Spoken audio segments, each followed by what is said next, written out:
ডাল দিয়ে মাখা এই খামিরেই তৈরি হবে মজাদার ঝুরি ভাজা। নারীদের নরম হাতের ছোঁয়ায় ও নিপুণতায় বানানো হচ্ছে এই ঝুরি ভাজা।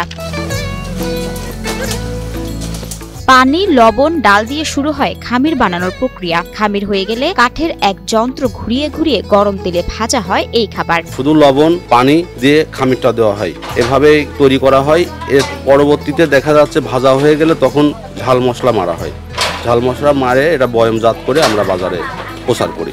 ভাজা শেষে ঘরে বানানো মশলায় মাখানো হয় ঝুরি ভাজা। মশলার ভিতরে জিরে আছে, গরম মশলা আছে, তেজপাতা আছে, নানান ধরনের যে মশলাটা মাখায় আমরা মুখে স্বাদ লাগে, মানুষে খায় যাতে প্রশংসা করে, সেই মশলাগুলোই আমরা আর কি এই মশলার ভিতরে আমরা মিশাই। প্রতিদিন ভোর থেকেই ঝুরি ভাজা ফ্যাক্টরিতে নারীদের ব্যস্ততা চোখে পড়ে। বস্তায় বস্তায় করে আনা হয় বুটের ডালের গুঁড়া, এতেই তৈরি হয় ঝুরি ভাজা। বড় বড় বুট ডাল, ওই ডালটা বস্তা ধরে ফ্রেশ ডাল কিনে নিয়ে আসা হচ্ছে, মিলে ভাঙানো হচ্ছে, সেই ডাল নিয়ে আসে আবার এদের কাজ করা হচ্ছে। এখানকার ঝুরি উৎপাদনের প্রতিটি ধাপেই নারীদের অংশগ্রহণ বেশি। ময়দা তৈরি, ঝুরি কাটিং, ভাজা, মশলা মেশানো থেকে শুরু করে বাজারজাত করা পর্যন্ত পুরো ব্যবস্থাপনা চলে নারীদের দক্ষ হাতে। পরিবারকে সাহায্য করতেই এখানে কাজ করেন নারীরা। অনেকের স্বামী নাই, অনেকের স্বামী থাকতো দেখা যাচ্ছে বিছনায় পড়ে আছে, এভাবেই আর কি। আবার দেখা যাচ্ছে অনেকের স্বামী আছে কর্ম করে, কিন্তু যে কর্ম করে দেখা যাচ্ছে দিন 300 টাকা 400 টাকা ইনকাম করে নিয়ে আসে।